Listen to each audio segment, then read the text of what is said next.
এক সময় ড্রেসিং রুমের নেতৃত্ব দিয়েছেন, এবার নেতৃত্ব দেবেন দেশের ক্রিকেট প্রশাসনে। সর্বোচ্চ ভোটের জয় দিয়ে বিসিবির সভাপতি হলেন তামিম ইকবাল। জাতীয় দলের সাবেক অধিনায়ক তামিম ইকবাল এবার বাংলাদেশ ক্রিকেট বোর্ডের নতুন নির্বাচিত সভাপতি।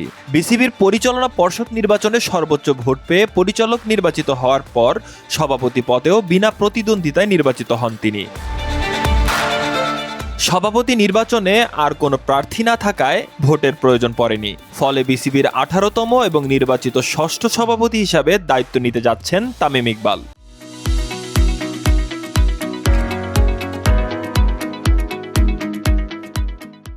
সহসভাপতি হিসাবে আপাতত নির্বাচিত হয়েছেন ফাহিম সিনহা।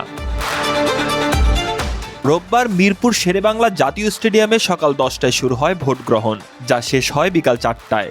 ঢাকার ক্লাব ক্যাটাগরি থেকে নির্বাচিত হয়েছেন তামিম ইকবাল, মাসুদুজ্জামান, রফিকুল ইসলাম বাবু, ইয়াসির আব্বাস, ইসরাফিল খসরু, সাইদ ইব্রাহিম আহমেদ, শাহনিয়ান তানিম, ফাহিম সিনহা, ইয়াসির ফয়সাল, আসিফ রাব্বানী, ডাক্তার মাহবুব শামীম ও সাকেব আহমেদ সালাম।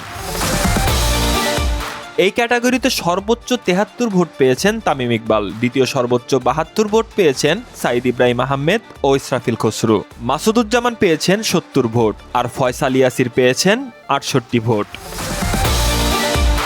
ফাহিম সিনহা ও শাহনিয়ান তানিম পেয়েছেন 66টি করে ভোট। আসিফ রাব্বানী পেয়েছেন 64, মির্জা ইয়াসির আব্বাস 63, রফিকুল ইসলাম বাবু 53 এবং ডক্টর মাহবুব শামীম পেয়েছেন 41 ভোট। ক্লাব ক্যাটাগরিতে মোট ভোট ছিল 76টি, এর মধ্যে কাস্ট হয়েছে 74টি ভোট। নির্বাচনের ফলাফলের পরই নিশ্চিত হয় বাংলাদেশ ক্রিকেট বোর্ডের নেতৃত্বে এবার নতুন মুখ তামিম ইকবাল। শাহরিয়ার বাঁধন, স্পোর্টস 24 বিডি।